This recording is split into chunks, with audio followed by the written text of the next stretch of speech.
Welcome to Brandon Hall Group's HCMx Radio, the only podcast in the HCM arena that weaves current market research, HR technology, and industry leaders into each episode. Our HCMx Radio host is our Chief Operating Officer and Principal HCM Analyst, Rachel Cook. Hi, and good day, everyone. Thank you for joining us. I'm Rachel Cook, the Chief Operating Officer at Brandon Hall Group and also the host of our HCMx Radio podcast. I'd like to warmly welcome all of you and our guest speaker, Asha Pandey, the founder and Chief Learning Strategist at EI Design. Asha is also heads up the organization's solution, architecting, and innovations mandates. She brings in her experience of nearly 20 years to help EI Design customers transform their learning and keep pace with the changing workplace dynamics. She also heads up EI Design's learning consulting practice. She is a regular writer for various global learning forums. Asha is one of the most recognized thought leaders in the industry. She also shares her insights regularly on a range of topics on her blog at www.eidesign.net/insights/. And most recently, she just published an ebook on leading learning and performance support solutions provider that thrives on transforming learning, keeping it relevant, impactful, and continuous. That is a little bit about EI Design, and the ebook that she just published is How L&D Can Lead Culture Transformation and Build a Learning Organization. I know that was a mouthful. We're going to talk about her ebook, as well as this is a follow-up to a webinar that she collaborated with Dave Wentworth, our Principal Learning Analyst at Brandon Hall Group. Welcome, Dave. Hello, everybody. And welcome again, Asha. It's nice to have you back on our podcast. You have a wealth of information to share. I know you're really excited to get into the nuts and bullets and bolts of your ebook, and also you're really excited about the webinar that both of you have done recently, and you had a lot of great questions. Actually, it's about a month ago. Time goes by so fast. So why don't we get started? I know that you're eager to share your thoughts, and also I'm sure our listeners are eager to learn more about your findings. And let's get started with what exactly is a learning-focused organization, and what are the key characteristics? Asha, you want to take the lead here? Sure, I would, Rachel. Thanks so much, and it's a pleasure to be back here. And yeah, we've got a very interesting topic, and I think it's very, very relevant with the changing workplace dynamics as we are seeing. So we are definitely going to be seeing the hybrid workplace, and to be able to sustain the edge, organizations need to invest in learning. And very, very evidently, the focus on continuous learning is something that we will continue to see.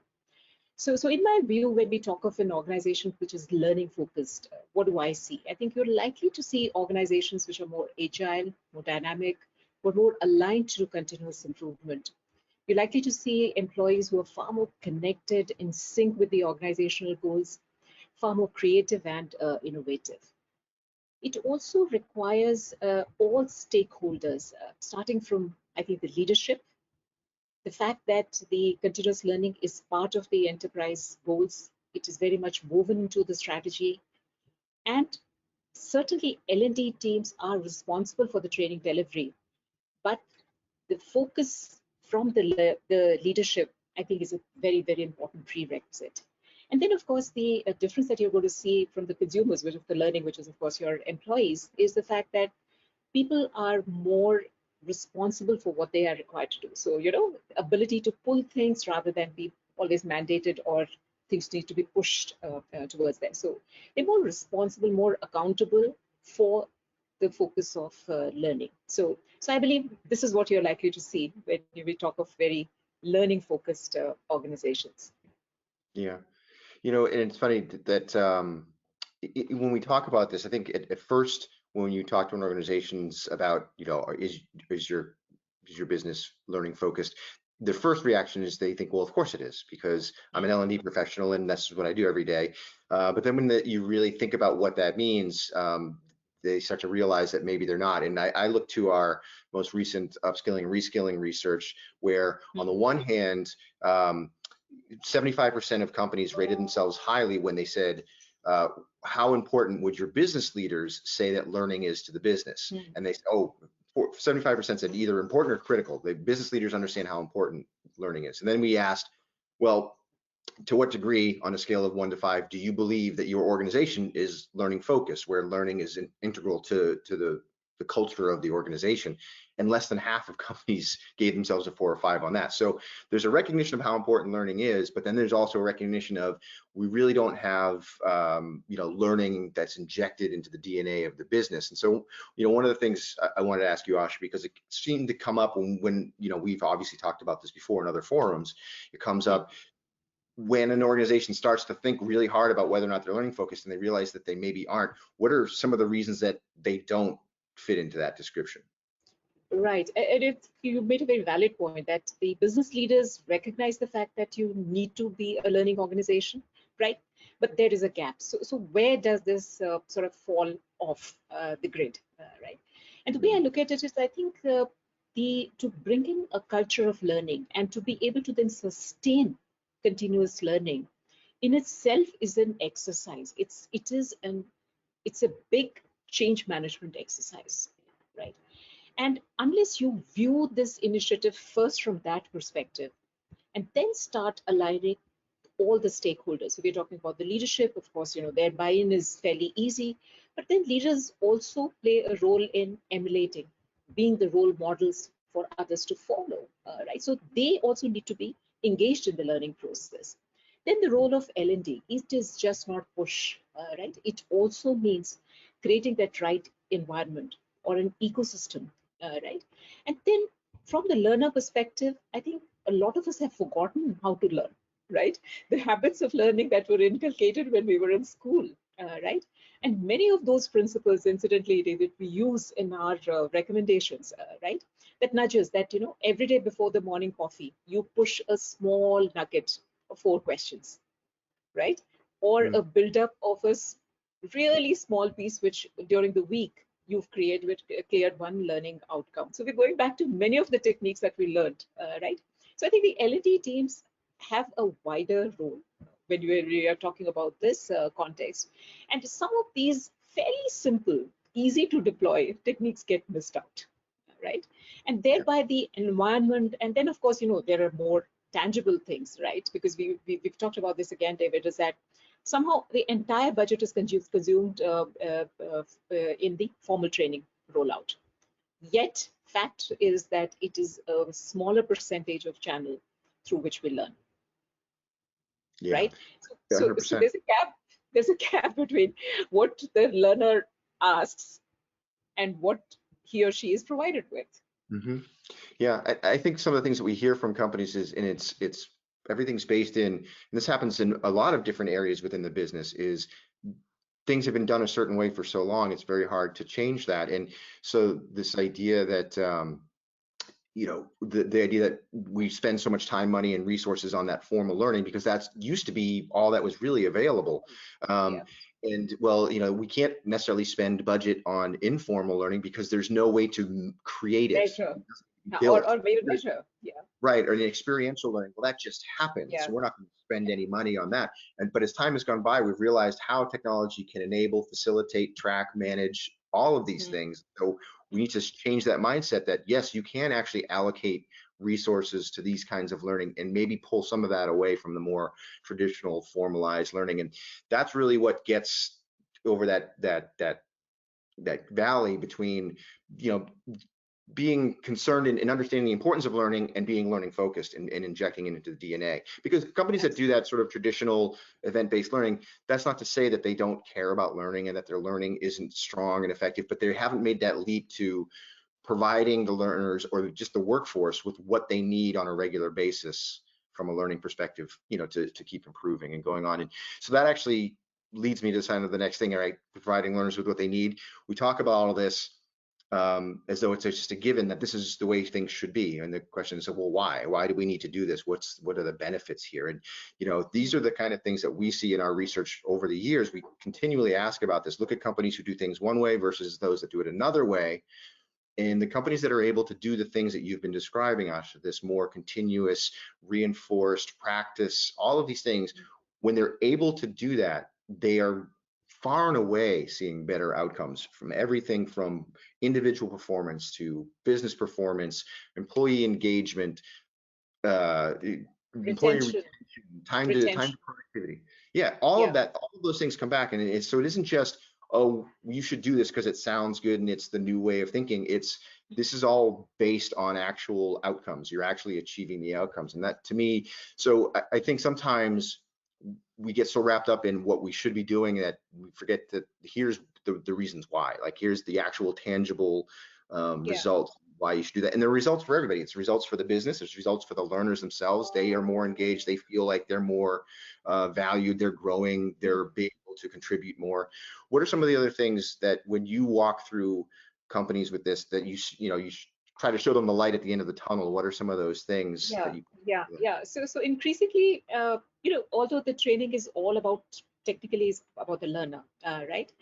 Yet we are beginning to see the difference that when we embark on, structuring the training, the focus on just the training need analysis is now understood and accepted as largely the organizational view of what the training should be all about, right? Versus now we are talking about now the LNA, the learner need analysis, which means that the learner needs to have a say in the way it is finally rendered to him or her, right? So while we talk about the continuous learning, the focus on learner, you'd be surprised, David, how many times we have to remind that, we should be looking at the view which is most relevant for them, right? Not our view of what is best for them, right? So we talk about push versus pull versus factoring for the asks. And to my joy, and I'm not saying that the pandemic is a good thing, but to my joy, the disruption has also helped us change the thinking. Oh yeah. Right. Right. Yep. So that is another interesting thing. Yeah. I do want to weigh the disruption because, I'm listening to both of you, and some of the things that stood out too is, what's driving this is the need and the interest of the learner, and the dynamic of the learner has shifted in the workplace, the demographics, and their the way that they learn, and it was, and sometimes you see life again through your children, right? You see other things and the new way of thinking. And I was watching our 8-year-old. She's on her iPad and she's doing math and she's doing all these fun games. And I didn't have that when I was her age.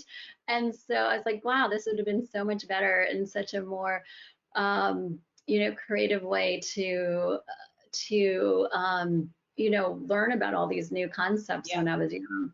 And everything is being taught like that, not just math, but their vocabulary, their science, they're mixing it up. They're doing so many different activities. And now this is what is, our newer generations that are coming into the workplace. They've been doing this for a while because even our teenagers started to do this, and so it's nothing new. Like they've been introducing these concepts probably for the last couple of decades, and now it's being pushed into our workplace. So as learning organizations or learning companies, it's up to us to help. And I also wanted to congratulate you, Asha, and your team.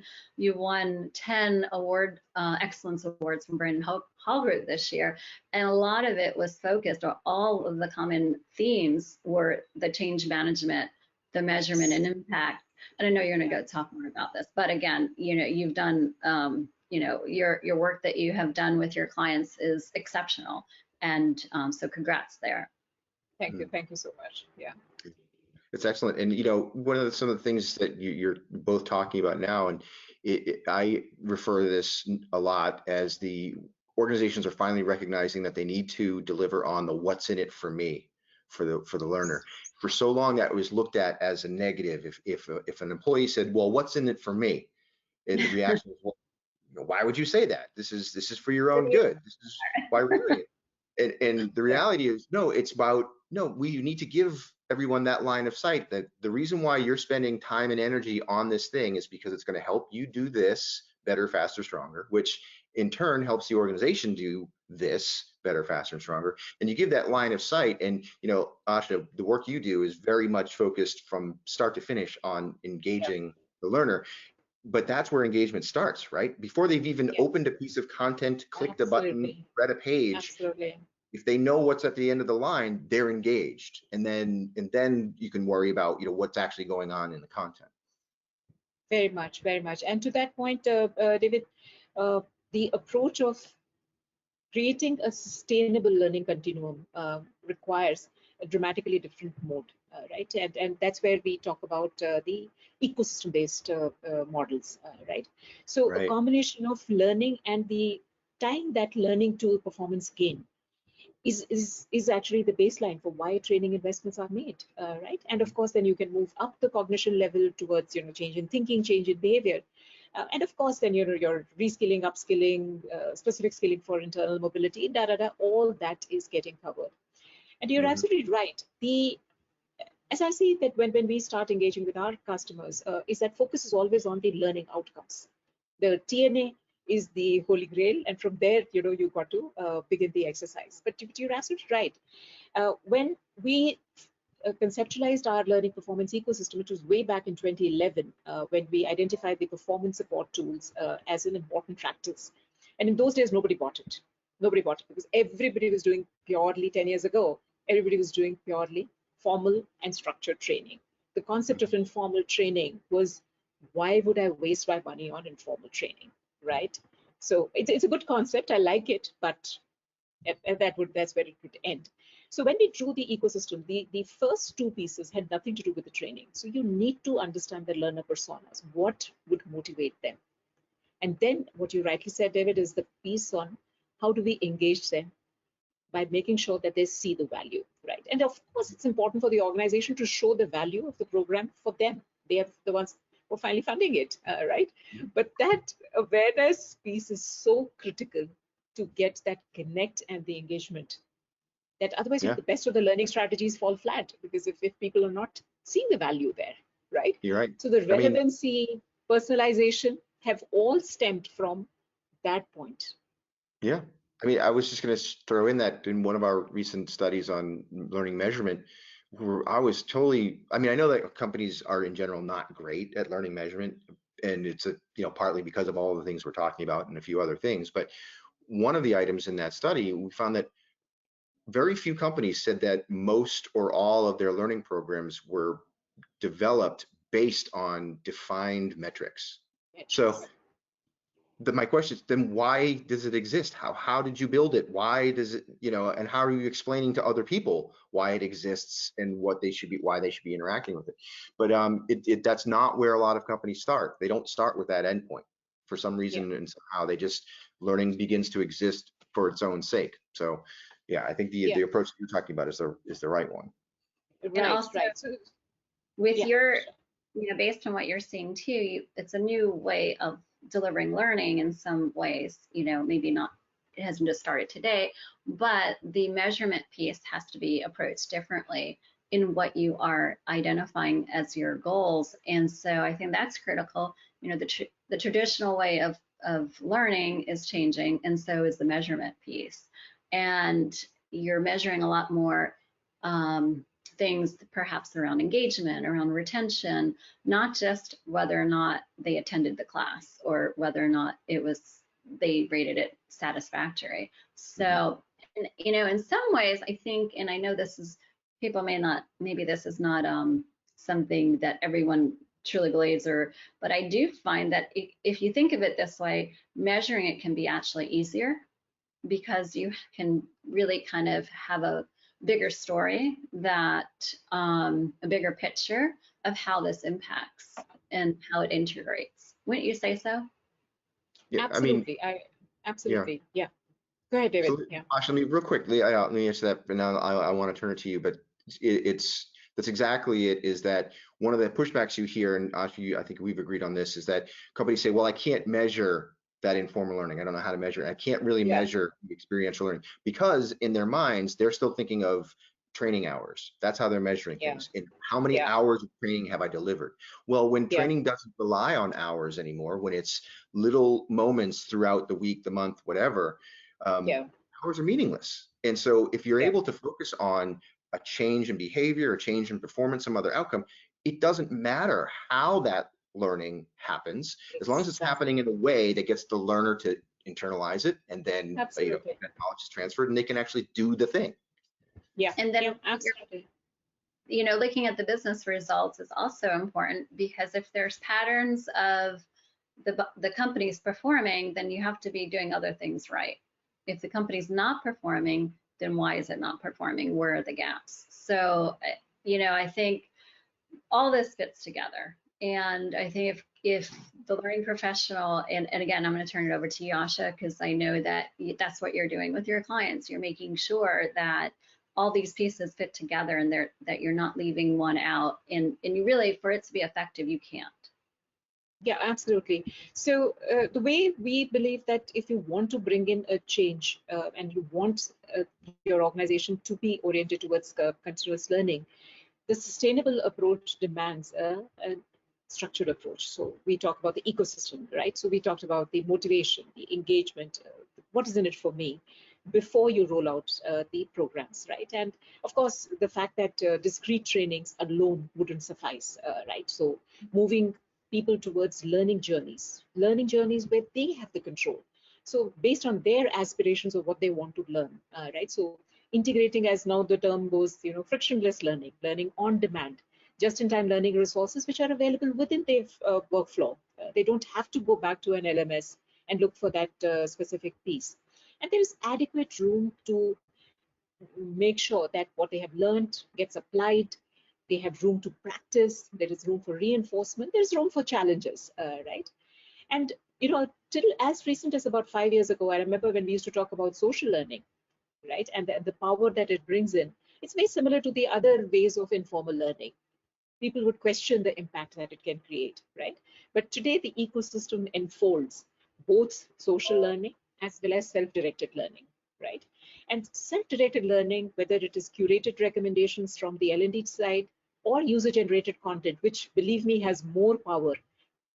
People are likely to read because it is recommended by a colleague, so we shouldn't be saying that, just because it's user generated, it doesn't have that value. So all of these unfold, and the last piece of the ecosystem is the measurement. And because it began with the combination of training needs and the learner need analysis, we sort of then complete the whole cycle. Fascinating. So the training impact, and David, you would remember, I think more than one webinars, we had that question on the formal, informal, and the measurement of the impact, right? But the answer is actually right there. You have multiple ways to hit that goal. And unless you support the formal with informal learning, you're not going to hit the bullseye with what you began the whole exercise with, right? And of course, there are ways to measure the impact of informal learning as well. And I did cover that in our webinar. So simple things like, even if you were to survey the users, they will tell you how much time are they spending on formal versus the other modes of learning, which are much easier to apply. So Rachel, what you talked about, you saw your kids learning, right? The same video teaches us a concept which we are likely to retain in our heads, right, or for a longer period of time. And it gets done in much lesser time versus a complex set of images in our copy, in our book, which you're likely to forget, right? So experiential learning and multimodal give the flexibility to the learner in the format that they believe is the most optimal way to assimilate. All of these are feeders for continuous learning and to success for organizations. Yeah, 100%. And that's a good way to kind of end our discussion is, around the ecosystem and the points that you made, and how, starting with measurement and ending with measurement, it's all very important in order to ensure that all these different concepts are working, and also, how do you continue to fine tune it over time and reinforce it? And also, as I mentioned earlier to everyone, that you just published your ebook that goes into this subject. And so if anybody, will be including the link to the ebook in our blog and our episode here today. If someone wants to, that's listening in, how could they also find or access your ebook? Currently, it's on our website as well. We just released it yesterday, so that's something. So you could go back to aidesign.net and take a look at our ebook section. Okay, fantastic. Dave, is there anything else that you'd like to wrap up with? Just, the last thought on, bringing it all back to measurement. And one of the things that we hear so many times from companies is that they can't demonstrate learning's impact on a thing because there's too many other variables in place, right? There's too many other things going on in the business. But that's a default to the old way of measurement. These things that Ash is talking about, the things that I've brought up about how to put this together, makes it far easier for learning to own their influence on those outcomes. Say, yes, I know there are other variables, but we're one of those variables and we have a very strong impact, and here's what it is. And it's very important at this time, and this is something that Asha and I brought up in the last webinar. It's very important at this moment in time, as L&D's profile in the organization has elevated and become much more strategic during this pandemic. And it's hard to look at any of these things as good things. I always think I have a hard time using the word opportunity in this environment, but this is the reality of things. Organizations have been leaning much more heavily on L&D because of the need to rapidly upskill and reskill, the need to connect and reach out to people that are remote. So in order to not lose that ground that has been gained, as you need to be able to then demonstrate your strategic value, and this kind of approach is going to allow you to do that. Absolutely, absolutely. Very well put there. Yeah. Awesome. Thank you. Thank you both. Thank you, Asha, for joining us and for sharing about your insights in your ebook and all the work that you've been doing. Again, congratulations on all of your award wins. Dave, always a pleasure. Thank you, everyone, for listening in and watching us. Be safe, be healthy, and it's a wrap for today. Thank you, everyone. Bye now. Thanks. Bye. Bye.